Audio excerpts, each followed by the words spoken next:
Space, the final frontier. Well, okay, not really. All right, take two. Here in the Mitten State, welcome to Code 47, bringing you all things Star Trek, spanning the quadrants, the best thing since the neutral zone.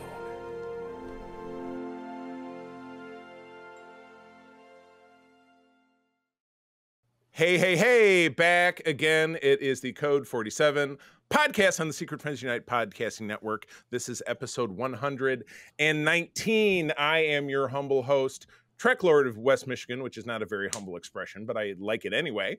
I'm Charlie Carden, and I am joined by the entirety of my awesome team. From my extreme left, my chief engineer on the USS Grand Petoskey, Mr. Peter Stein, Lieutenant Peter Stein. How are you today? Doing all right. Excellent. Middle center, we have acting captain / commander of the USS Rhapsody, Mr. Aaron Heminger. Aaron, good day to you. Hello, everybody. Good to have you back. I know we missed you in the last episode. And then we have our friend from across the pond, the Windy City Trekker, Jen Watson, tuning in. How are you today? Good morning. I'm doing great. All right. Yes, we often record on Sunday mornings because we're easy like that song goes. But anyway, great to be here. We've got a great show for you. We're doing our second selection of the Random Sode, which was selected by, who picked this one?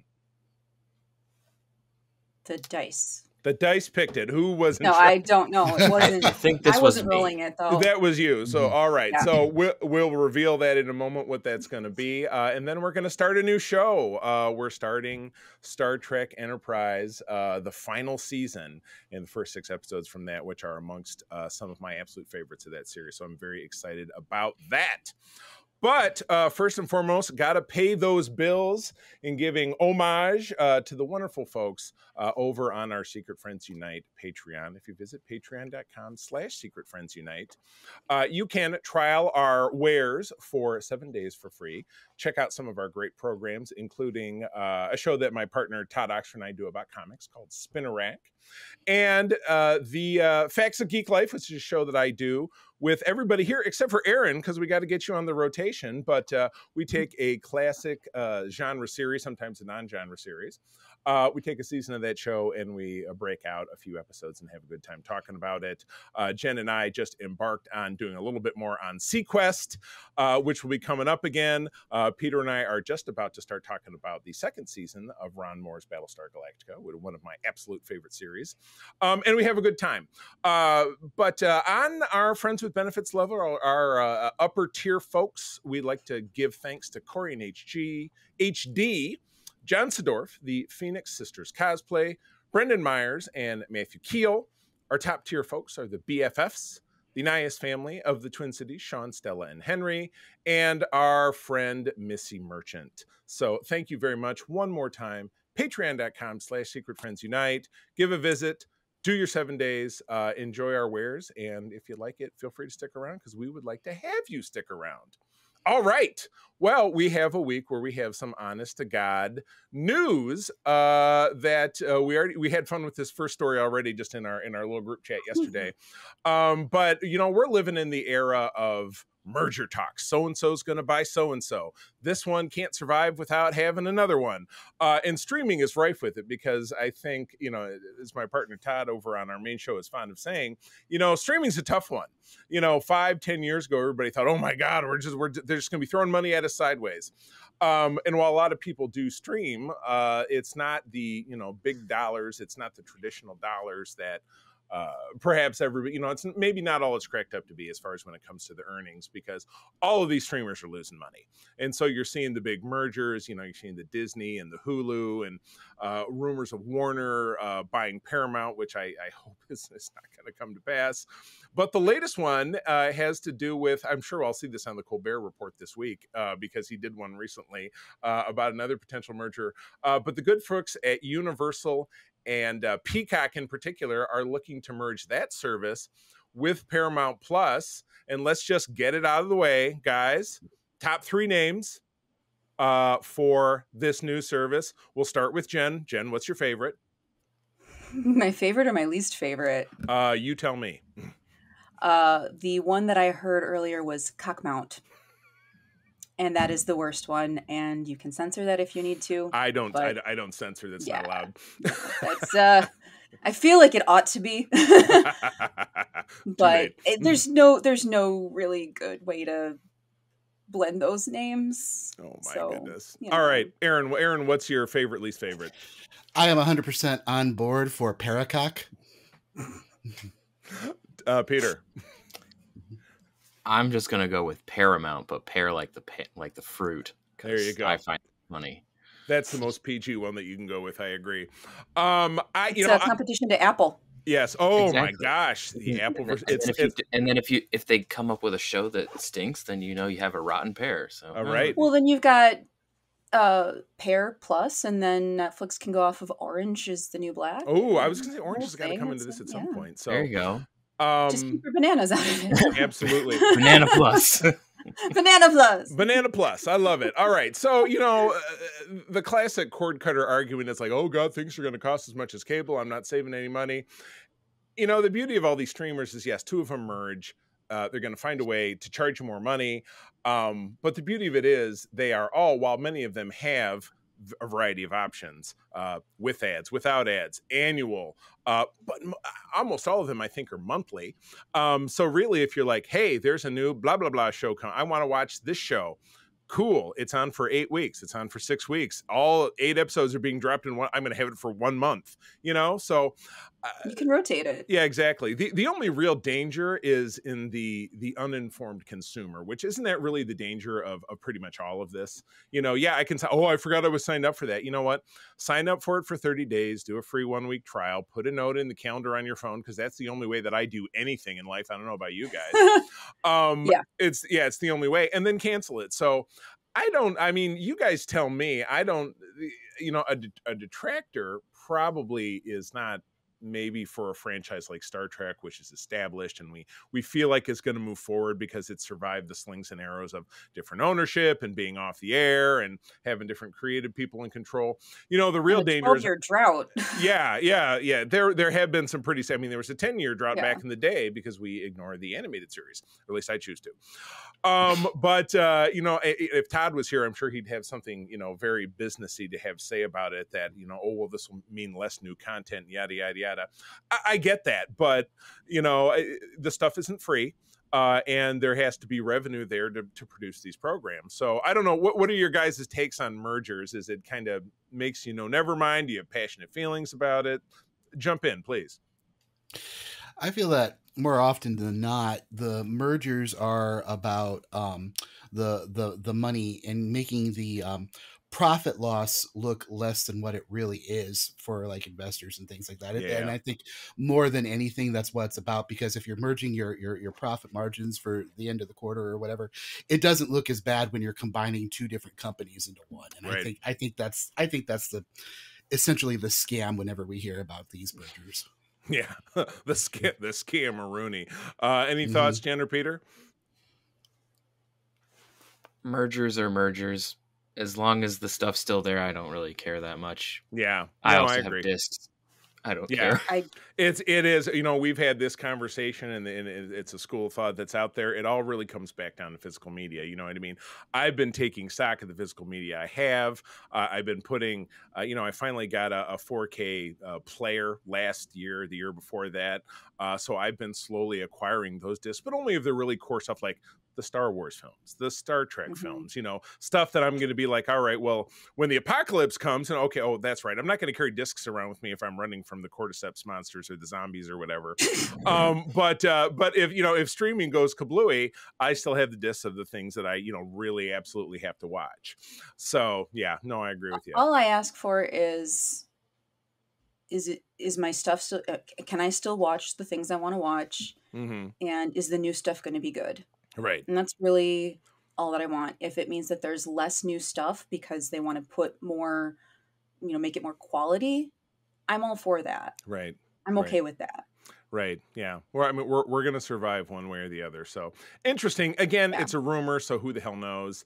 But if there are ongoing developments with that, you will hear it from us. So, all right, moving right along. we've known that Star Trek Discovery final season is coming out in April, but we now have an honest to goodness confirmation of when that's going to be. It will arrive on the eve of First Contact Day. First Contact Day being April the 5th. So that would be April the 4th, which is my wife's birthday. Yay! I'm sure that's how she wants to celebrate. But on Thursday, April the 4th, we will get the first 2 of the 10 episode season, which again, Discovery previous seasons were 13 or 16 episodes. This 10 episode bump brings it more in line with other Star Trek shows, and really kind of what's season 4 was 10 episodes too. Was it really? Okay. Yeah.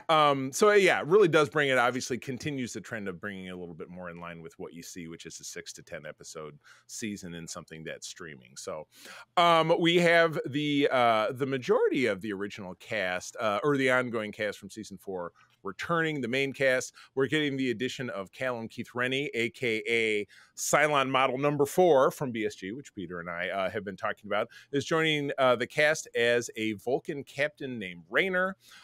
We have a gentleman named Elias Tofexis as La'ak. I actually met him at Star Trek Las Vegas at one of the parties I went to last year, so the show was wrapped by that point, or was close to it.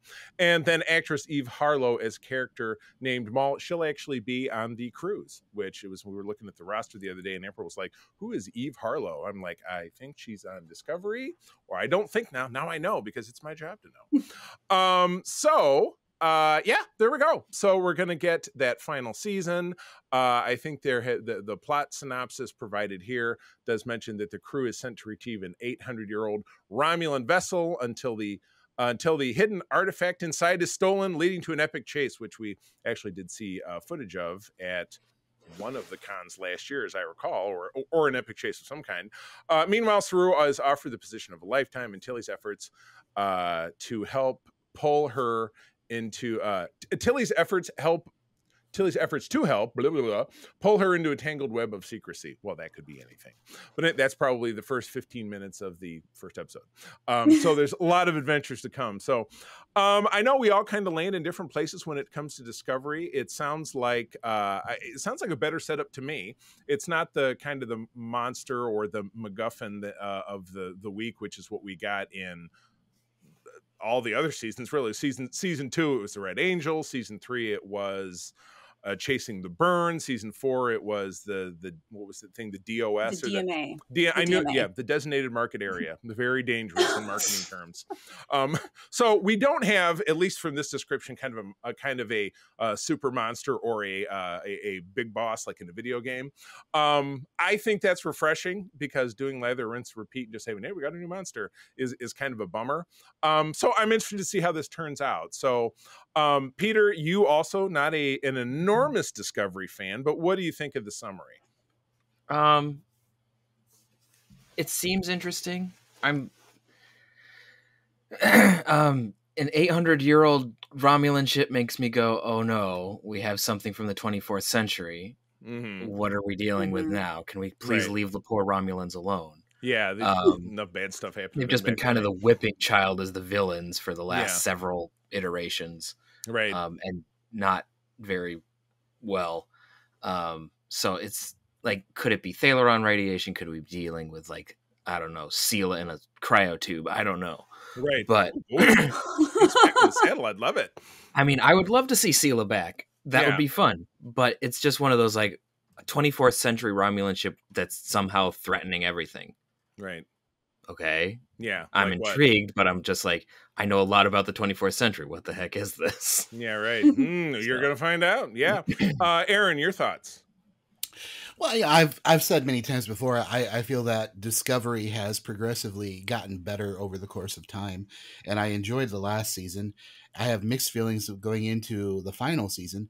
Like I think they found their footing in the story that they're telling and everything, and I'm looking forward to seeing where that goes. But at the same time, I've been reading a lot of the interviews with Jonathan Frakes, who did the finale for this season. Mm-hmm. And he's been very vocal about the fact that while they were filming the finale, they didn't know this was the end.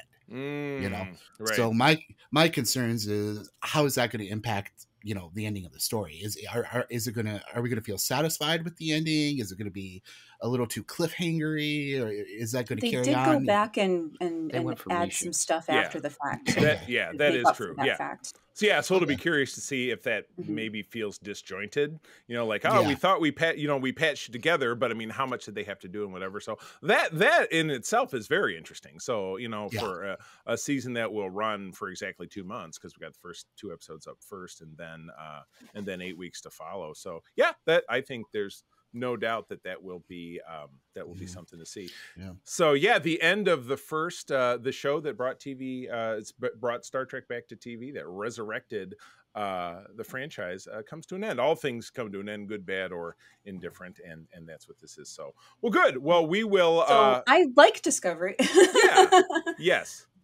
No, I do like Discovery. I think that it will be interesting to find out what the mystery is. Probably going to be, what is this thing? They might not know exactly what they're chasing for the course of the season, because there's always a mystery. It's not necessarily a monster, but it's a mystery. And I agree with Aaron in saying that they did find their footing, like most Star Trek shows do. It takes them about 3 seasons to figure out what it is they want to do and what they want to be. So that's all. I had other thoughts also, but that's other thoughts to return at a later time. That works for me. Yeah. And I mean, it'll probably continue on Starfleet Academy whenever that starts up too. So I'm optimistic. I'm happy with where it ended. I do feel like, you know, the end of season 4 could have also been a series finale, where it did end with that. Right. Good. Nice. Tied it up in the bow. No cliffhanger. Yeah. But I'm excited for season 5. Good deal. Awesome. All right. Well, obviously we will jump into our, you know, kind of bi-weekly breakdowns of 2 episodes at a time once we get there.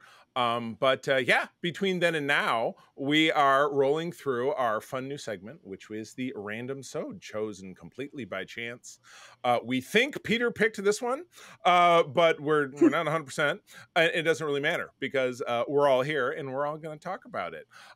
So, Peter, would you like to read the episode name and then the super quick summary? Super brief summary. All right, we are looking at TNG Season 6, Episode 24, Second Chances.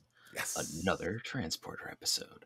The Enterprise finds a second Will Riker on a planet that he helped evacuate 8 years ago. Can't have just one. He's the Pringles of Star Trek. Oh my God, there's an early episode title. All right, so Peter, do you want to start to walk us through your notes of the first part of this episode? All right, so for Act 1, we just kind of have the Enterprise shows up and it's like, oh, look, we're visiting this planet that Will Riker was helping to, you know, evacuate a while when he was on board the Potemkin. And so, you know, it feels like your normal, like, oh, we're beaming down to a planet, blah, blah, blah. Although, of note, we do have first Riker in 10 forward, and we see him playing the trombone. Oh, Nightbird. You know, my note to that. We see the Schadenfreude darkness of Troy come out here a little bit, which is great. That was my note. I said, you know, if you're going to be doing anything where you ask for request, don't have your ex-girlfriend there, because you're going to find some way to screw you, make you look stupid. I just thought it was funny how it's like, any requests, Nightbird. Any other requests? I'm sorry, what was that?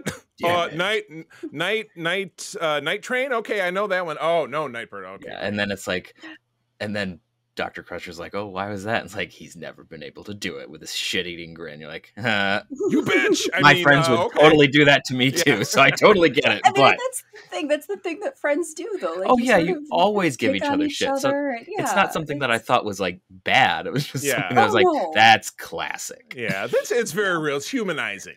Humanizing for lack of a better. All right, So I have a note as we're getting into, so Riker gets called to the bridge. That gets him out of playing Nightbird. He's like, yes. And he goes up to the bridge, and there's Data. He's at one of the science stations and back.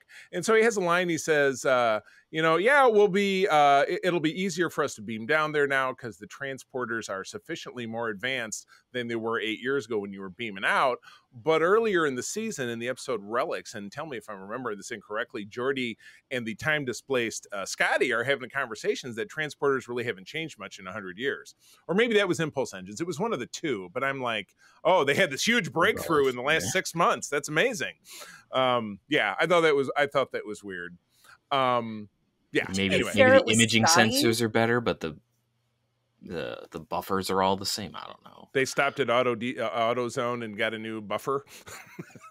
I don't know. What did you say, Jen? Well, I said, to be fair, it was Scotty, and he, he's a miracle worker, right? He's going to say whatever needs to be said to make it sound like it's working fine. Right. So, maybe still Scotty had some brilliant idea and he improved the transporters. And that's period. The other half of that argument too. It's not just that he's talking, but it's Scotty. He wrote the book. Yeah, he wrote the book. All right, Aaron, what happens next?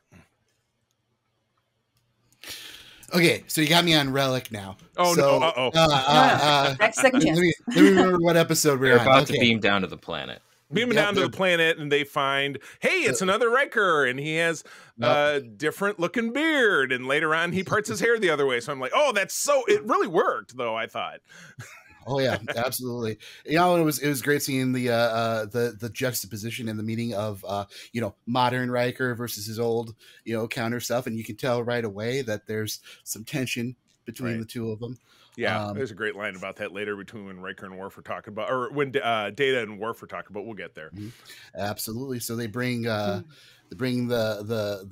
Riker duplicate up to the ship, kind of sort of check him out and find out what's going on. They find out that he's been stuck in the buffer for several years after that accident that they had back in the day on one of Riker's older missions. And it was there was a point where during the storm, when they were trying to beam Riker aboard, there was an error going on, and because of all the ionic interference and everything, that caused for a moment there were 2 pattern signatures of Riker at the same time. It made a person.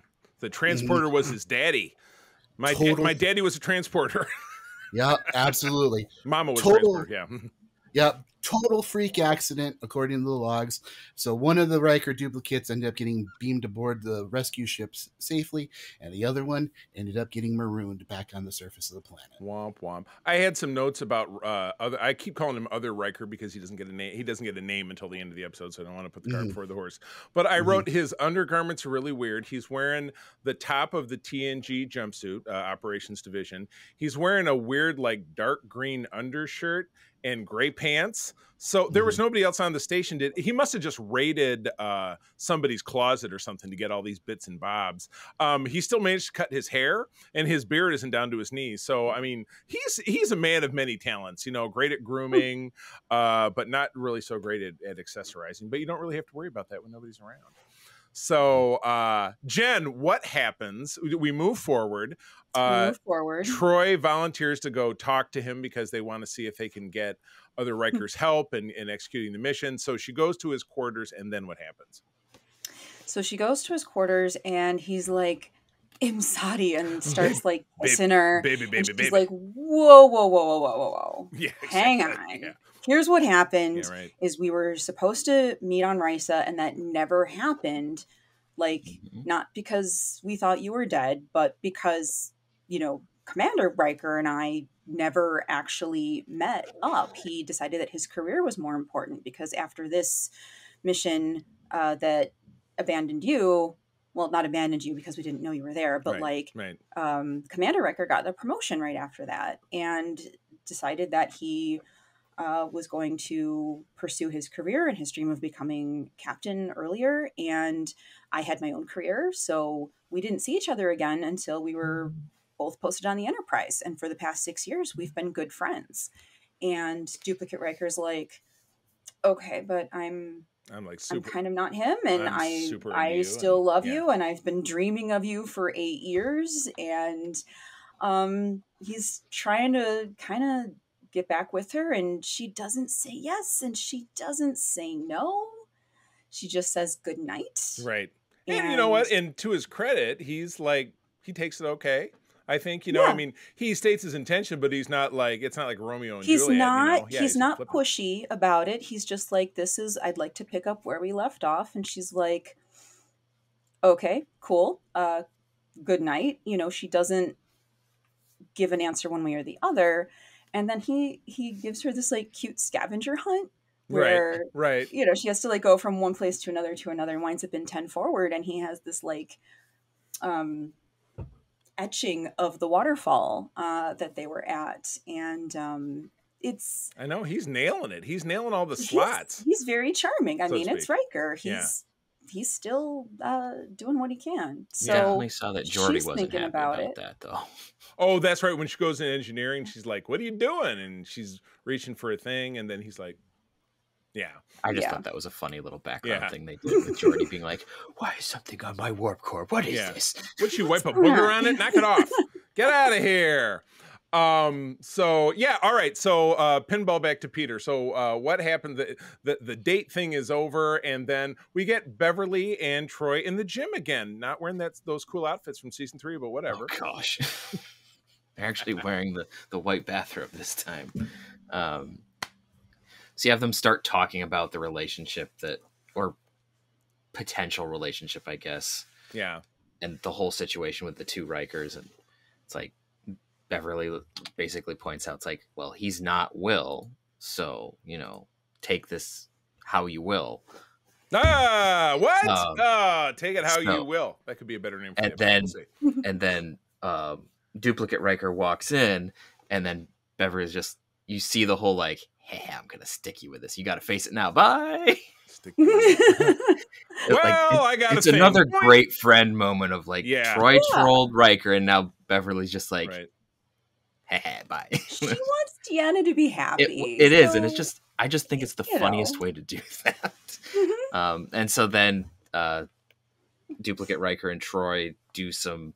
She shows him some of the Makbara, and then he does some Tai Chi stuff, and then they end up doing other things on the floor. Other things on the floor. Mooching on the floor. Rumpity-pumpity, as it were. So yeah, we see that. And then I think after this is where we have Troy goes to talk to Commander Riker. Right. And we get the hilarious moment of like, I don't know what you feel about this. And he's like, flattered, I think. Yeah, right. Maybe. You're still digging on me. And he gives her the whole I wrote he'll do you dirty, but whatever. You know, you're a big girl. But he makes a good point. She says, you know, I think his line is if he had gotten out of there and said to me, don't you think he would have done kind of the same stuff? Because it's true, you know, because we see that a little bit later on. But now we get to the poker game. Aaron, tell me about the poker game. Sorry, I have trouble with my mute button there. The poker game, one of my all-time favorite scenes. Getting to see Riker, so to speak, face off against Riker. Face off. And it's you know they both got the magic, they got the gift. You know they're playing and they're cleaning up the poker. Yep, and it comes down to just that great 1-versus-1 moment where it's Riker versus Riker. You know who's going to win, and it's such a great juxtaposition and metaphor for what Duplicate Riker is going through right now, you know, trying to find his place in a world where he already exists and has essentially done it all. And it's just the building of that tension was so good. And just, you get to see Will facing down his duplicate and just say that great phrase, I practiced that look in the mirror far too many times. I know when I'm bluffing, and he calls his bluff. And then he ends up, you know, going all in, and he wins the pot. Actually, if I remember correctly, the duplicate ends up folding and getting up and storming off and going, you know, why bother? He's always had the winning hand all along. Yeah, right. He just storms out. I have always had this is the Austin Powers moment. Allow myself to introduce myself, because he's upset with himself. So, all right. So that wraps up. Jen, now we see other Riker and Troy together. What's his big news? So he is going to be leaving and has got a post on the USS Gandhi. Mm-hmm. So he's saying, would you like to come with me? We can be together again. And she's like, no, I have a career here. I'm not going to give that up just to go be with you. I want to try this, but I can't put my career on hold. And it's interesting because like Will and Deanna do have that in common where they're prioritizing their career over the relationship. It doesn't mean that they don't have feelings, but they have different things that Will and Deanna have the same things that they want out of their life, just in separate ways. Right. So there's really nothing saying that it wouldn't happen again. Right. And it's that same prioritizing of his career that Will warned Deanna about earlier. Right. So like he was right. But it does come down to her deciding to stay on the Enterprise. Right. And he's like, well, if the situation were different, I would stay too. But like, there's another me here, and that's weird. So yeah, right, totally. We can't do that. Most deaf. Yeah, exactly. So we get a third act that you would expect. They're back down on the planet. There's some great stunt work, a lot of tension. A bridge collapses. Climb. Yeah, Will has to save other Riker. I did note that there was kind of a costume oddity in that there's that great exchange between Worf and Data, where Data says, "Hey, if you met a duplicate of yourself, how would you regard him? Or no, would you think you'd get along?" And he said, "No, I am not typically what people would describe easy to get along with." The Data goes, "Hmm." And it's weird because during that scene, I'm like, Data, you kind of met a duplicate of yourself before here. Yeah. Like, right. Yeah, you're right. I never even really thought, and his duplicate was straight up, evil villain. I mean, yeah. So that's the thing. It's not exactly a duplicate because right. Lore's not. And then you get a lot more, Datas when we get into but Picard. It's close enough. Yeah, exactly. Yeah. I did note that Worf and Data standing side by side, their uniforms, which are essentially the same color, are slightly different. And I said, are these shipboard dry cleaners? Do you go to a different one on deck 7 than you go to on deck 2? I have no idea. Worf needs to wash his more frequently. I get, Klingons who have that peaty aroma. Don't forget that's how Bashir and O'Brien described him in DS9. So yeah, Jen, as you were describing, we get to the final scene where she, Will is packing up his stuff, which I'm like, what stuff? The guy doesn't know. I have a hairbrush. Oh, you see him packing. He actually puts a hairbrush away. So it's kind of like if you follow the show Jack Reacher over on Prime, he owns a toothbrush and that's his only possession. So there you go. The other Riker has a toothbrush, but she says, well, to echo what Jen said, she's going to stay put. She's not ready to give up her life, but we'll see where this goes. And then ultimately, we find out the character's fate later down the road. Didn't really go anywhere. But my note from the final scene, because Will shows up and he's gifting other Riker a trombone, who says, I'm going to go by the name Thomas, which is their middle name, which was a big reveal for all of us who didn't actually know what his middle name was. He was always William T. Riker. But obviously, when you have two characters that you don't want to film them all as photo doubles the entire time, when you shoot one of them from behind, it's obviously it's a stand-in actor. And I noticed in particular, as Thomas was walking out the door, you see the back of the head of the other stand-in, and his hairline is different, which I thought was hilarious. So back and forth. So yes, eagle eye. That was something I noticed the first time for this viewing. So, and there we have it. So that's this is, being that I'm a huge Riker fan, I have always adored this episode. When I was in high school, one of my very oldest friends is a girl, as it were. I mean, we've known each other since we were 12. We're very close friends to this day. She and her husband, and April, and I are super close friends, but she was my first crush, and she was my first crush in high school. So this episode makes me think of that. We were never really together. I crushed on her. She didn't crush on me. So it's not exactly the same, but this episode always kind of makes me think of second chances. It's kind of weird. But for Riker and for Troy, I love this exploration. This is definitely one of my favorite TNGs. It really is. So if I was to toss a rating onto this is, despite some of the corny stuff like the, bad photo duplicates and I thought the scavenger hunt was a little corny, but it still worked. It was sweet. It was. I would totally give this one an 8 out of 10. I really absolutely adored this episode. So, Peter, pinballing back to you. Where do you land with this episode? I thoroughly enjoy this episode for, all of the friend messing with each other bits and all of that stuff, and that, the interestingness of, what if a version of a character didn't evolve past a certain point and then you bring them back into the present. It's just an interesting idea. Yeah. And so I would also probably put this around an 8. It's just a solid episode. Yeah. So it doesn't take itself too seriously. It's got some interesting concepts and it's got some pretty solid character moments. So good deal. Rock and roll. Aaron, how about you? Well, I'm also a huge Riker fan.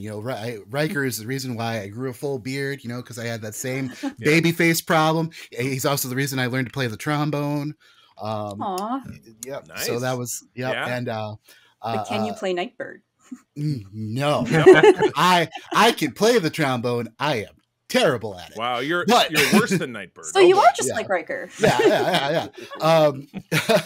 But no, I really enjoyed this episode. I love seeing the dichotomy between, his old self and his current self and that whole conflict. And I often put myself in that scenario and be like, what if I met my younger self? And I always come to the conclusion, I would just punch him in the face as hard as I can. You know what I mean? Hardcore. Yeah, but yeah, no, this is such a deceptively important episode too, because you have to look at it in the broader scheme of the fandom, because it gets referenced so much and they come back to a lot, especially for scenarios like the whole Tuvix situation, right? Where they're like, well, why don't they just make a clone of Tuvix with the transporter? It's doable. Everyone keeps overlooking the fact that there were extraneous circumstances that led to this accident occurring in the first place. It's not something that they can just do, right, willy-nilly, easily. Yeah, exactly. Mm-hmm. Yeah, but yeah, it keeps coming back and it's a good one. And I always wanted to see more of Thomas, like what happened to him afterwards. And I know we saw him in DS9 at a later point, but I always wanted to see more like what happened to him after. And they came back to it in the books. I think they talked about him getting killed in like the penal colony, and then in the Star Trek Online, there was a mission that I think has since been phased out, where you actually meet his child. Oh my! That he had a kid, and he was like a quest giver in the storyline. Oh, because wow. So it's kind of interesting that his legacy kind of continued, but I would have loved to see it a little bit more fleshed out at some point. Interesting. All right, Jen, your rating before I go through a little bit of tips and trivia here, so go for it. I would also give it an 8. I think it's a solid episode, like everyone else has been saying. It does bring up an interesting moral quandary, which I think that a lot of good Star Trek does, but it's not too heavy about it. There's lighter moments, there's more humorous moments, there's moments that touch on, relationships with each other, not just the romantic, but, some of the friendships too. I might have liked to see Tom dealing with the friendships that he might have needed to kind of either reintroduce himself or rekindle. And also the idea of, do you like yourself? And how does that relationship with yourself manifest when you have another version of you? Yeah. And it's not his younger self, because Tom was down there for 8 years all by himself. Right. And it would have been interesting to see sort of more how that's affecting him too, because he talks to Deanna about this like maladaptive daydreaming that he's going through. Also, about this, like, I dreamed of you every night and this is what kept me going. Yikes. And like, I don't know, if I were Deanna, I might be a little creeped out by that, I would but think like, so. But it did keep him going. And maybe in a more modern show, this is something that would be explored a little bit more, the psychological ramifications of that. When we see this accident happen again on lower decks, it's taken a little bit more lightheartedly. Right. Because it's not 8 years, it's like 8 minutes or something. Yeah, right. So, but yeah, I think it addresses some things that you can choose to think about, or you can just say it's another lighthearted episode. It's however you want to deal with this, like Schrodinger's Riker thing, where there's, right. He's both.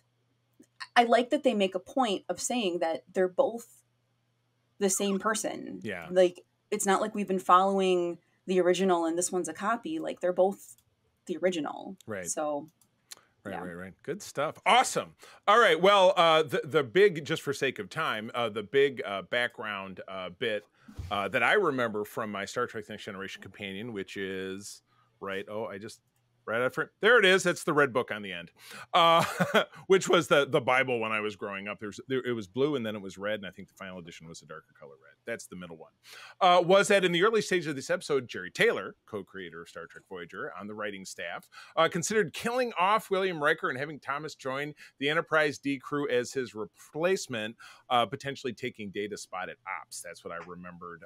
He would have become the helmsman and Data became first officer. But Taylor is quoting saying that Thomas would have been operations officer. All right, so he would have been sitting in the front. He would have had a front row seat. Ron Moore thought we would have been bold and shocking and given fans something to chew over, but Rick Berman and Michael Piller thought it was too big of a change. And I kind of, not that I would go on record as saying I would agree with something Rick Berman said very often, because I think we all know he wasn't such a great guy. But his statement was basically, you're putting a character on the ship who's not experienced anything in the last 6 years and doesn't know anything of the characters. And also they were headed out of the series and into a film, and that would have really kind of chopped things up. Jonathan Frakes also quoted, one of my fondest memories of Second Chances is how I was able to find subtle differences between the two characters. And to this day, Marina always reminds me of that. She says, I like Thomas better. Ouch. We did get a great real life cameo by Dr. Mae Jemison, who is a honest to God African-American astronaut, first one in space, as the transport officer, Lieutenant Palmer. That was pretty awesome. She credited Nichelle Nichols' role as Uhura from TOS as her inspiration for her career, which is one of the most wonderful things that Star Trek has done over the past almost 60 years across the world. So, that's a wrap. All right. So we will move on. We have a new random episode next time we come back, but we are taking a hiatus because, as I had mentioned, April and I are headed off on the Star Trek cruise. So that's going to mean we're going to skip a rotation. So we will be back in 30 days with our next one. April and I will invariably jump in the time in between into our little Star Trek The Cruise special. But yeah, this has been awesome. So good deal. Jen is going to leave us now. And obviously rejoin us on the other side when we resume our episode 30 days from now. Jen, where do people find you out there? I have a link tree, which is linktree.com/JenWatsonArt. There you will find links to all of my social media pages, my TeePublic t-shirt shop, my Etsy shop, and of course, my author page on Screen Rant, where I write on the Star Trek team. Excellent. I love it. All right. We're going to take a quick pause, and then me and these two gentlemen will be back to talk about Star Trek Enterprise. So we'll be right back. All right. We're back, and it is time to get back on that long road from here to there with the... Peter's like, oh, there's a road behind me. He's sitting on the bridge. Oh, did you look to make sure your background changed? No, I was checking to make sure that like Trip wasn't sneaking up behind me. Oh boy, I was gonna sing to you. But no, we're jumping into the first segment of the final season of Star Trek Enterprise, the second Star Trek program. Well, I guess it makes it the third because they obviously quit making Star Trek the animated series. I don't know much about how that decision was made. But we'll say this is the second live action Star Trek series to be actually canceled, which happened at the end of this, I think, 24 episode season. But came on in for the 2004-2005 season with a cliffhanger. I was watching at the time, I was a regular engaged fan at this time. I was a regular adult out in the world doing regular adult job stuff. Peter, I think you've told me that you came to Voyager, or you came to the show later on, or were you watching? I did. I came to it around college. So gotcha. I was 13 when this came out. Oh my goodness. Just a baby. And Aaron, what about you? What's your Enterprise history? Well, I didn't have cable when it first came out, so I didn't catch up with it until later on, probably college. And okay. I never watched all the episodes. I watched it kind of here and there. Yeah. But I did like it. I really enjoyed gotcha. the show. Gotcha. Well, this will, being part of this, well, you'll at least be able to say, hey, I've watched the 4th season, depending on how much else you've watched. So, but yeah, all right. Well, we jump right in. I'll get us started. Episode 1 of the season is Stormfront. Director is Alan Croker. Alan Craker, excuse me. I heard his name plenty of times during the Delta Flyers podcast when the guys were talking about Voyager, because he directed many, many episodes of that show. Writer is Manny Cotto, who is a showrunner, the recently deceased Manny Cotto, unfortunately. Manny Cotto was also a showrunner on the Fox series 24, which I talk about all the time. I'm a huge fan of it, but he's somebody who shaped seasons of that. It might have been after this that he was a part of that, or contemporaneously. I can't exactly remember, but that's how I first got to know his name. And he's, at least in what I've read and in my personal feelings, he's somebody who really shaped, I think, the success of the narrative of this entire season, because Enterprise, certainly in the first couple of years, was very hit and miss, in my opinion. The 3rd season I felt was very, very strong, but I felt like this was a show that hit its stride right as it was getting into its last season, but it was too little too late. This is from October 2004. After destroying the Xindi weapon, which was the cliffhanger finale of season 3, which we talked about a long time ago. So go back in your catalog and you'll hear us talking about season 3 of Enterprise. Our heroes find themselves in the 20th century during World War II, but the Nazis are in control of the northeastern United States. Whoa! And this is a 2-parter, so I'll just go ahead and break that down. So I'll take this whole first chunk.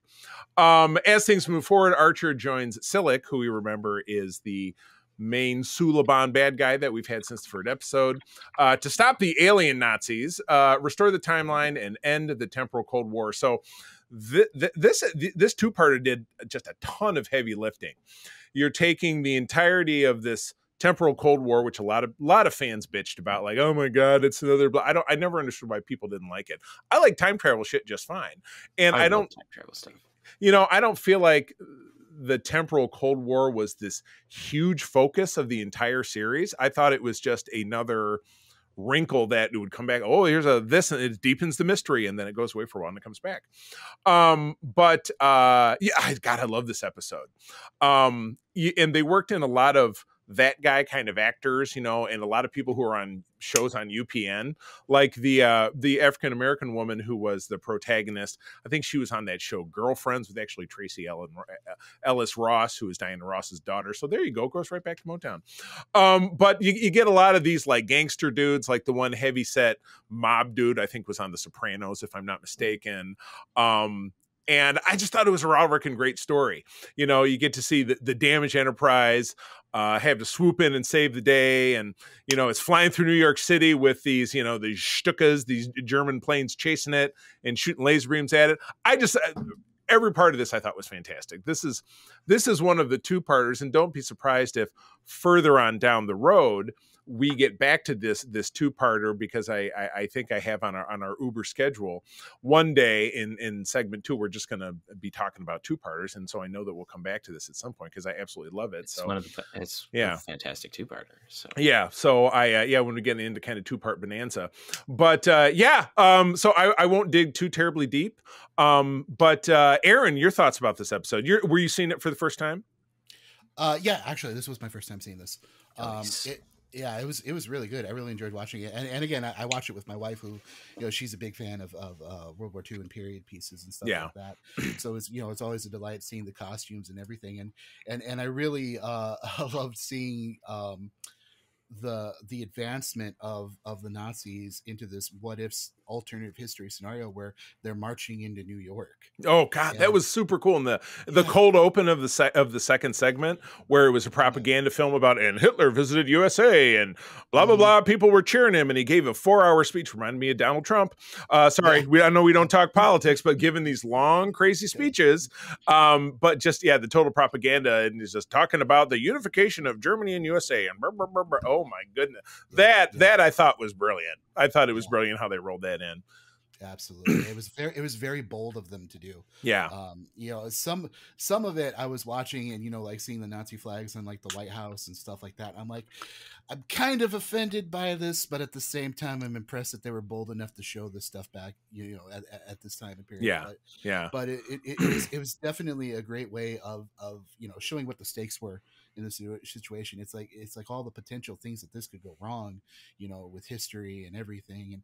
And I like seeing like the New York, you know, the very tongue in cheek, you know, Italian mafia type guys. Yeah, right. Taking on the Nazis in the streets. I thought, oh yeah, Nazis are in a lot of trouble now. It was great. It kind of reminded me Gabagoo. This is the Sopranos. Yeah. It kind of gave me the same amount of joy that I had like in our last show. I think we watched another World War II period piece where we got to see the Klingons killing the Nazis. Yeah, I had the same kind of joy with that. Warriors meeting and battle and everything. It was fantastic, and I really like the alien design in this. They had a very Nosferatu vampiric look to them. Big red eyes, and yeah, they were pretty cool. Green blood too. Green blood that looked like high C because they shot the one guy. Yeah, exactly. Yeah. You know, the and sharpest cheeks I've ever seen. I know you cut glass with those cheeks. Quick sidebar in regards to the Killing Game, which we were just talking about, the Voyager holodeck episode, and this one we get actor J. Paul Boehmer back as a practically identical Nazi character in the very in just after the cold open when Archer is being transported in the Jeep. That's the guy that's chatting him up. Same actor. I thought that was the same guy. I wasn't 100% sure on that. But That's him. And he also played the Borg child of the Doctor and Seven of Nine in the, I think it was season 6 episode called Drone. That a Borg clone was grown from the Doctor's mobile transmitter, some random dude who got poked by it, and then Borg nanoprobes turned into this guy. So I guess he's human perfection. Oh, I know that's a little scary. I don't know about that. All right, Peter, your thoughts? I really enjoy this particular two-parter.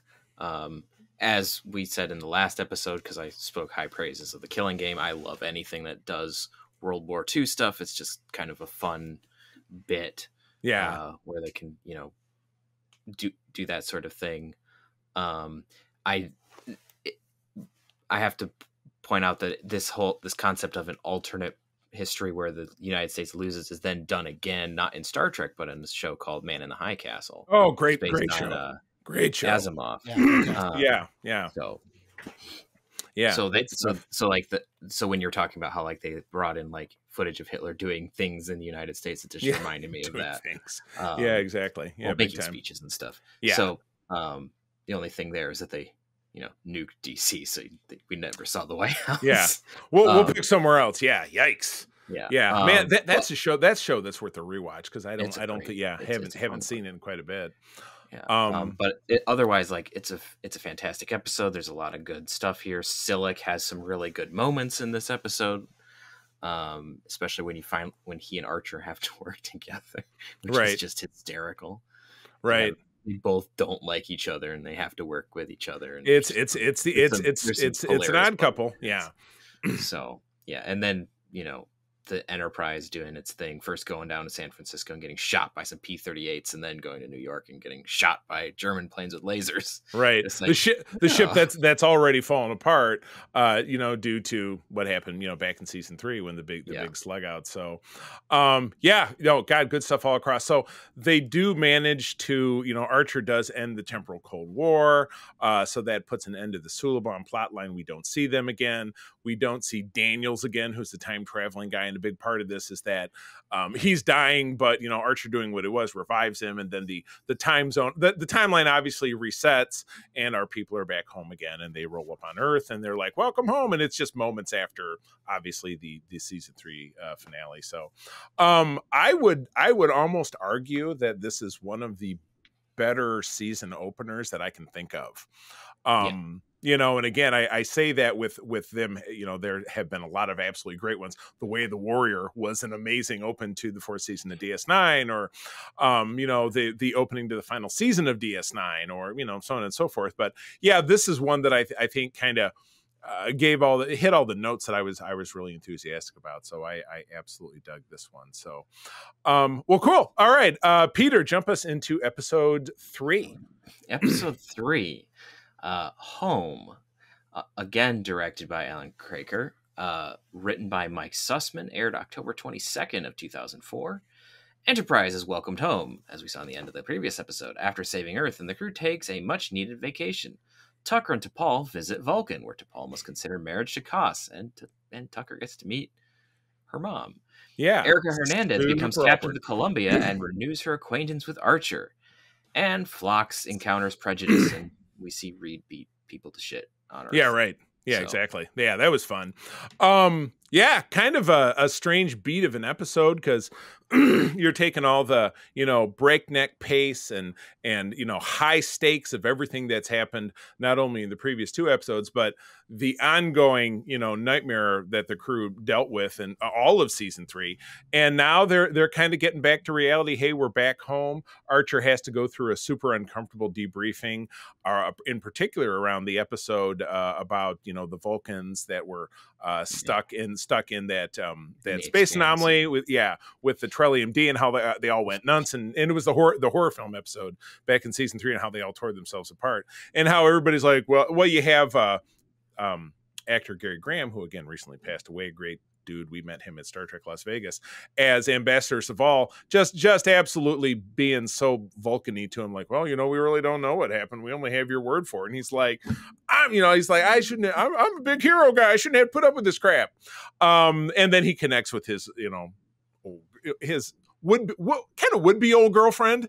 But no, yeah, Erica Hernandez, who was an officer he served with, who's now going to head up the Columbia. And he's like, the Admiral says, take a couple of days off and get out of here. You need a break. And he goes climbing and takes her with her. And then the two of them end up hooking up. And Phlox, we get Phlox doing the pufferfish thing, which is fun.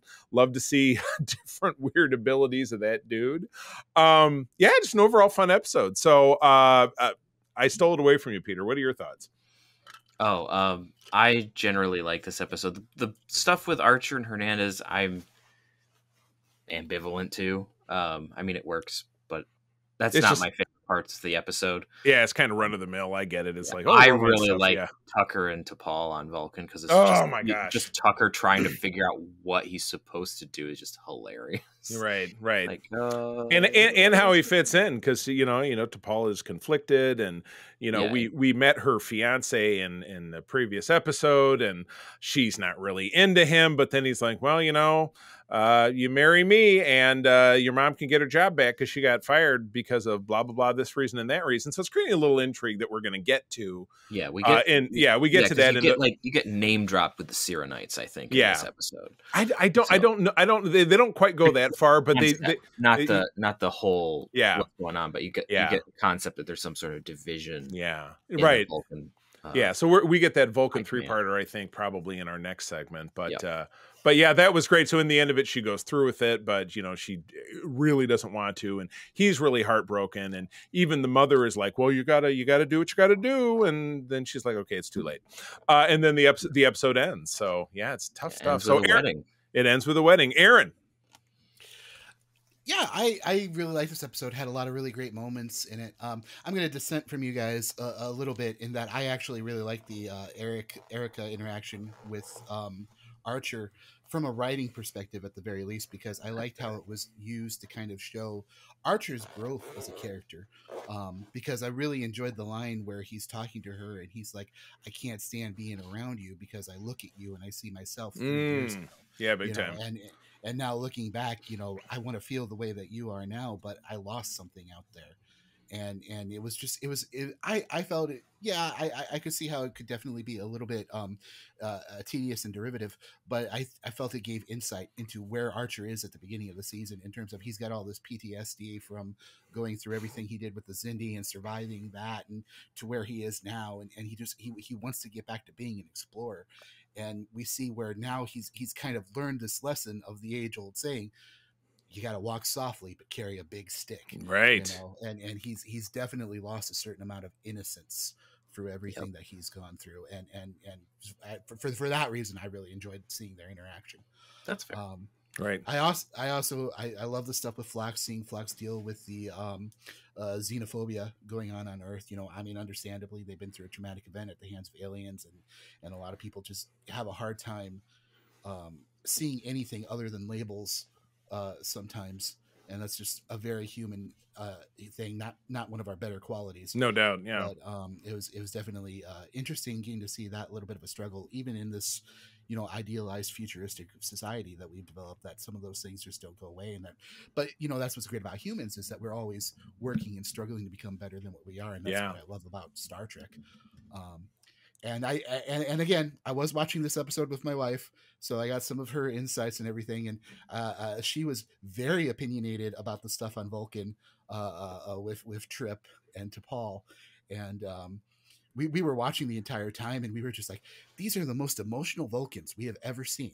Like watching T'Pol, like they're having this very quiet conversation back and forth, and my wife is just sitting there going like, oh my god, that was such an outburst. Yeah. You know, you really used to be able to control yourself, but the way you flipped instead of flipping your right eyebrow, you flipped your left eyebrow, and I know what that really means. So I'm not going to brook that kind of disrespect in my own home. I just don't think so.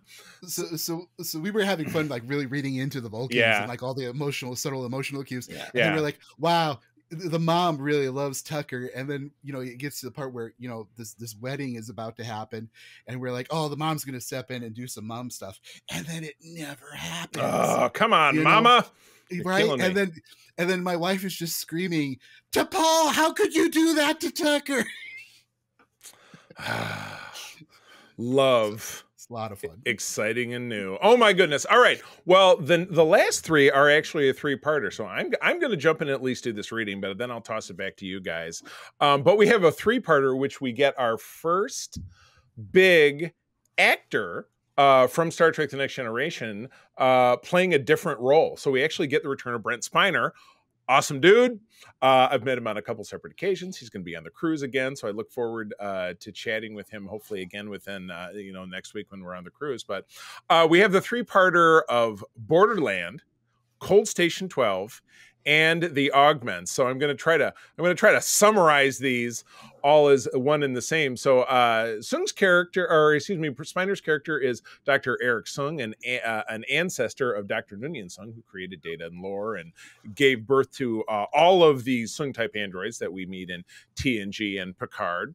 Dr. Eric Sung reestablished his relationship with his genetically enhanced children, the Augments, who steal a Klingon bird of prey and kill its crew, including their captain, played by J.G. Hertzler, who we met at Grand Rapids Comic-Con, super cool guy. But Archer then gets gets Sung out of prison so that they can track these Augments down and kind of talk some reason into them, because they're standing on the precipice of starting a Klingon war. But in order to do that, in the first episode, they have to pass by Orion space, and the Orions kidnap a bunch of our crew, and we've got to get them back, which is kind of fun. I feel like the guy who was the Orion slave master was probably a WWE wrestler, because wrestling was real big on UPN at the time. I have a feeling if I looked into it, that's what that guy did, because he had that vibe about him. We have to go down, free our people from the Orions, and this is a nice taste of the Orions that we haven't gotten.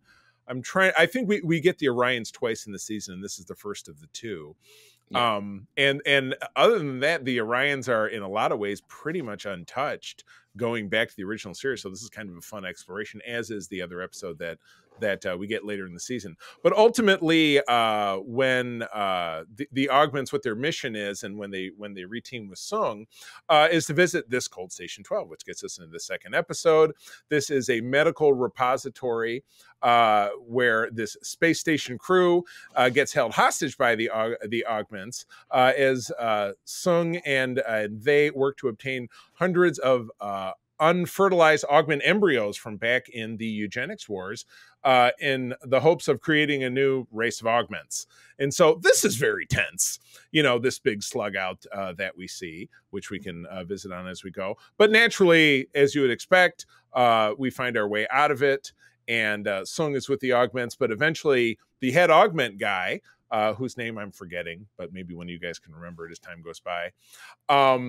They decide that he's a lousy human and we want to get rid of him. So they give him the boot, but they did liberate a pathogen from Cold Station 12, which can wipe out a Klingon colony and start the war that they're hoping for. Because what they really want is the Klingons and Earth to destroy each other so that they can essentially rule whatever the hell is left. But yes, clearly that doesn't work out. Our people are victorious, and Sung ends up back in prison, and his last line is, we'll talk about it later. We'll do that as the big wrap up. So, okay, I know I kind of bundled this all into one good go, so let's start with Peter. Your thoughts as we moved through this epic. We'll call it a movie, because this will probably be another one that we dig into later on down the road and kind of do a deep dive. This is, I mean, there's so much in season 4 that I just love, because as we've mentioned multiple times on this, even just this show, I am a canonista. I love when things tie together. I love all of the little knit things. It's like, oh, that's where that was, or that's a reference to this. Right. Not like the fan servicey stuff necessarily, but like just recognizing that this is one big cohesive universe. And just seeing like, here's the eugenics wars. There's leftovers of it. There's embryos that are waiting to be born on this station that could herald a new eugenics wars disaster. Yeah, globally. Yeah, exactly. And this is still, let's not forget, 100 years before Space Seed, which is when, which is when, not chronologically, but production-wise, we meet Khan and his people who escaped from Earth in 1996, because we just watched that episode this week, because it was on this top 10 I've been telling you guys that I found top 10 greatest Trek episodes that April and I are watching for an article from Variety just to get us psyched up for the cruise. Number 10 was Space Seed, so we watch it like Friday night. And it was like, yes, there's a reference to Space Seed in one of these. I think it's the second one. Yeah, they're talking about, they're like, well, what about him? Yeah, we don't even know if he survived. Like, they don't actually name drop him, which is hilarious. Right. The him, the Botany Bay, which they refer to, which is of course the ship that they took. No, they weren't even talking about the ship. They were talking about Botany Bay as what it was, a penal colony in Australia. I can't remember if they're talking. They said, well, there were rumors for years that he escaped and blah blah blah, and of course that's what actually happened. They do speak about Khan himself, but just not by name. And then it's interesting how you have the costuming is definitely a harken back to Wrath of Khan, where even the haircut of Malik is clearly the exact same as Khan. Well, let's face it, it was the 1990s. Think about how we were, I know you guys are younger than me, but I know I had a mullet in high school in the early 90s. So, hey, that was that was the thing. That was very much the thing. Thank God that was Billy Ray Cyrus, which hopefully you don't, that was Miley Cyrus's dad. Don't know if you knew that. I do know who that is. Yes, he had a magnificent mullet in the early 90s. Achy Breaky Heart. There you go. Achy Breaky Augments. Boom! New name of the episode. All right, carry on. They do at that. But there's this whole exploration during this episode, basically of nature versus nurture. Soong claims that he tried to raise the Augments in a more wholesome and humane manner, although based on how he describes everything else that he believes, cast that into great doubt. Yeah, it seems a little iffy. And eventually they turn on him because it's kind of a leopard don't change its spots. And he's not. Yeah, he's not an augment. He's not perfection, but they are. And so you have this whole there's a reason why augments, especially these particular ones, are not welcome in modern society, because they just can't adapt to live there. Yeah, they can't live with people that aren't like them. We do see a couple that try a little bit. I forget her name, but the one who's with Malik for a while. Flip flops from the various leaders. Yeah. She's kind of the I don't want to say the village bicycle, but because that's kind of a negative connotation. Persis, which I always made me think of Persis Kambata, who was of course Ilea in Star Trek: The Motion Picture. That's what perhaps that's part of where the name came from. Yeah, because a lot of them are supposed to be that part of the world, in origin, just based on the chronology of the eugenics wars. Right, but. It's interesting how you have a couple that try to hey, wait, maybe we're going too far. Maybe we're doing too much. Maybe we should we're perfect. What if we just step aside and let everyone else do their own stupid thing and we go to our own planet and be perfect in our little corner. Right. So you have that going on. So there's a little bit of attempted, maybe we're not as bad, but then like they take the full. They're like, yeah, we're gonna rule or we're gonna kill everyone, and so then they're like, we're gonna go kill Klingons, which is a questionable decision in the first place. Yeah, let's talk about kind of writing checks your butt can't cash. I'm gonna pick on the Klingons. It's gonna be fine. I mean, they would have been able to destroy the colony, which we do see later. Like there's some fallout from all of that because the Klingons see like, how powerful the Augments are. Yeah, but if it's one ship against trying to wage war against the entire Klingon Empire, it doesn't matter how awesome or how superior your intellect is. You're gonna lose eventually because they're just numbers. Yeah. They just won't stop coming. Exactly. There's going to be some poor Klingon who's going to be like, it is my dream of glory to go murder Malik because he's a terrible person. Yeah, exactly. I want the honor, and he won't stop until he's gutted you. So, yeah, exactly. You're not going to win there. That's going to work. Yeah. So, yeah, not the two-dimensional thinking, right? Like Khan and, the Mutara Nebula. So, anyway, Aaron, I feel bad. We've been monopolizing this conversation because it's this big three-part epic. But break it again, you're seeing this for the first time, I assume, because you saw this crop of episodes kind of all in one chunk. How'd you feel about it? I was really excited for it. I've also had the pleasure of meeting Brent Spiner. He's always been a favorite character actor of mine, and my wife was a huge fan of him as well. So I knew he was in these episodes, so I was excited about that going into that. Seeing him get to play another member of the Soong family line. Always delighted to see him in anything. We also had kind of an interesting experience.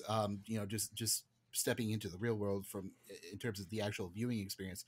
We actually had our chapter meeting for the USS Rhapsody earlier that day. Yeah.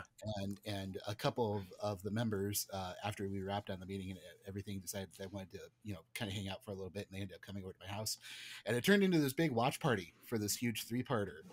That's awesome. Yeah. So, and my chief engineer got pizza and brought it over, and we ended up having this impromptu pizza party, and we were just watching these episodes, and it was really interesting because there was a lot of opportunity to have some discussions about a lot of the decisions and a lot of the morality of the episodes and everything like that. And I remember at one point we had to stop the episode because I'm not going to name names or anything like that, but one of the members was like, "Well, I don't understand why they don't just let them go," and I ended up pausing, and I'm like, there's an argument to be made there.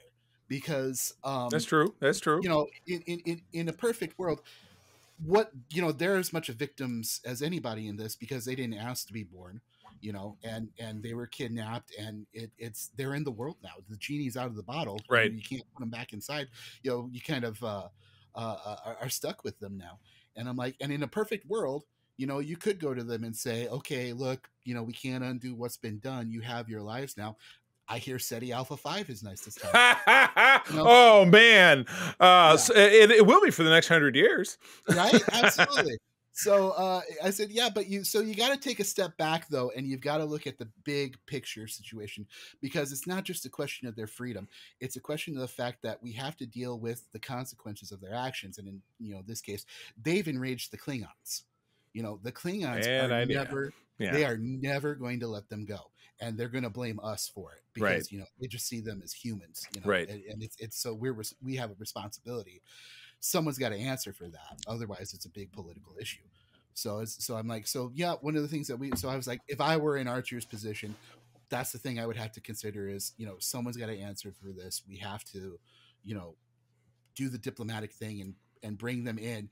They deserve to stand trial at the very least, And then as we're watching the episode, we get to see their cruelty and their evil penchant for just total disregard for people that they view as lesser than them. And it progressively gets worse and worse through their actions and the choices they make. And the entire time I'm watching it, I'm like, see, this is why we can't just let them go. Like, we want to, because we're compassionate. Right. And we want, we want people to have a chance to just live their lives and be who they want to be. But these are the choices that they're making. And we have to consider that, because now it's becoming more and more of a bigger threat, because now not only do we have the issue of the Klingons, but the issue of there's an entire species of these guys that they're trying to liberate. Right. And now it's no longer a question of a couple of people, wanting their freedom to they are a potential It's threat like now. 800 of them now. Yeah, exactly. Yeah, exactly. And it's spiraling out of control. And I said, you know, in a leadership position, when you're a captain in this thing, you always got to be thinking about the big picture. And Right. It might not feel right at the time, you know, to want to enforce justice because we want to be compassionate and everything. But at the same time, you got to keep that in mind, how these little things just blossom and grow and get worse and everything. And so it was great. I thought we had a really rewarding conversation. And that's awesome. That's awesome. I like it. So yeah, to put a cap on this, the big line, you know, so Soong's back in prison, and Archer, at least Soong thought all this time that, all the notes I took were just destroyed. And he was like, nope, everything you've done is on lockdown to see if it could be used for the betterment of humanity. And he's like, see ya. And he walks away, leaves him in his cell. And Soong's talking to himself. He's like, well, you know, enhancing humankind, that's obviously a bust. But thinking beyond that, what if I thought of like artificial intelligence, which is funny because now we're ever closer to that. As you know, we have AI proliferating in current society, and as Peter and I have talked about in regards to Battlestar Galactica, and you know, all of that being probably more and more of a reality in a scary way. But he's like, what about artificial intelligence? I might not finish the work myself, but maybe my descendants will finish the work, which is funny because does he ever get out of prison and actually have any descendants? Or maybe he's already got a kid running out there, or maybe he's crazy Uncle Eric. You don't know. But he obviously has progeny that goes on and finishes this work because that's how we get Data, and that's how we get Laura, and that's how we get all the androids that we end up seeing in Picard. So yeah, that's funny. So it's of these 6 that we watched, we really only have 3 to rate because you know, we certainly can divvy up the 2, but I feel like a 2-parter is one, and I feel like the 3-parter is kind of one because they're like little micro movies. And then we have season 4 has a bunch of arcs. Yeah, a bunch of arcs. So that's gonna, you know, it's gonna kind of vary our conversations as we go through here. But if we were, you know, to do what we always do, which is go through and pick a favorite and a least favorite from the bunch, it's both easy and really difficult as far as I'm concerned. But Peter, why don't you go first? A favorite and a least favorite. I'm gonna have to go with Cold Station 12. Okay. If I have to pick one. I really like all of the stuff that's going on there, the back and forth between Archer and the Augments, you know, how they get the Denobulans to help them sneak onto the station, which is just hilarious. Yeah. And all like where we start to see the cracks with Soong figuring out that the Augments might not be what he thinks they are. Yeah. So it's like all the revelations that's going on. So it's not the beginning of the story where we don't get a whole lot, and it's not the end of the story where we get like everything exploding. Yeah, but there's a lot of like character building and everything going on in Cold Station 12, and there's a lot of interesting concepts there that I just really, really like it. It pains me not to say Stormfront, but I really, really like Cold Station 12. Yeah, gotcha. Okay, gotcha. All right, how about a least favorite then?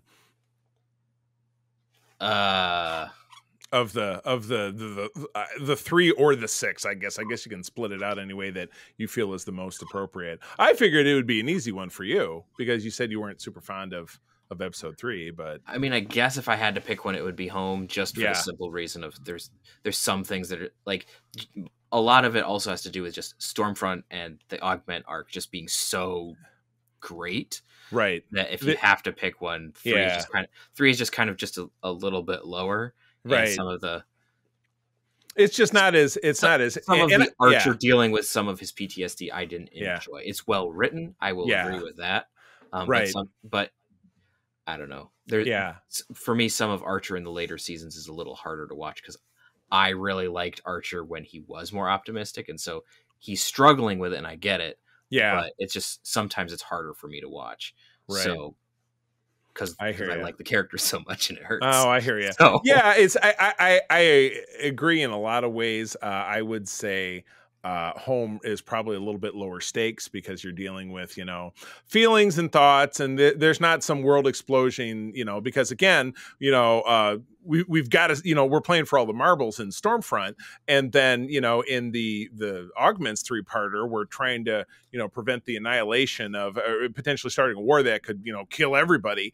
And so, yeah, the stakes are lower, but in a lot of ways they're not nothing because you're dealing with the heart and soul of critical relationships within the series. So, but other than that, I'm still going to go with Stormfront. I love it for the visceral thrill of seeing Nazis getting blown up and creepy aliens and what feels like a satisfactory conclusion to the whole temporal Cold War thing, which again, I think it gets a lot of hate for no good reason. Why people really don't like that show, I don't get, or like that component of the series, I don't get it. But I was always just really, very, very fond of that. So, Aaron, take us home. Favorite and least favorite. Well, for favorite, I'm gonna have to say it's a toss up between Cold Station 12, for all the reasons Peter mentioned, or the 6th episode, The Augments. But I'm gonna go with the 6th episode, The Augments. For a few reasons. One being, I really enjoyed that opening where Archer is kind of trapped in the tube and he has got to make the great escape before the virus comes in. He gets this idea to blow a hole in the wall and that was pretty sweet, out into space and kind of deal with that decompression sickness and everything. And that whole sequence was pretty cool. Yeah. And then the whole episode kind of seeing the chicken comes home to roost for all these augments. And I just remember sitting back and watching the episode and being like, Malik, I'm laughing at the superior intelligence, Hey-oh. Yeah, big time. Yeah. And then the teaser of Data at the very end. Yeah. Absolutely fantastic. So that's for those reasons, that's my favorite one. Gotcha. And for least favorite, again, I'm gonna have to agree with Peter with you with Home, for the express and simple reason of DePaul did my boy Tucker dirty. That was stone cold. Stone cold. Didn't like it. Yeah, it's hurtful. Hurtful. Yeah. Yep. Listen to your heart.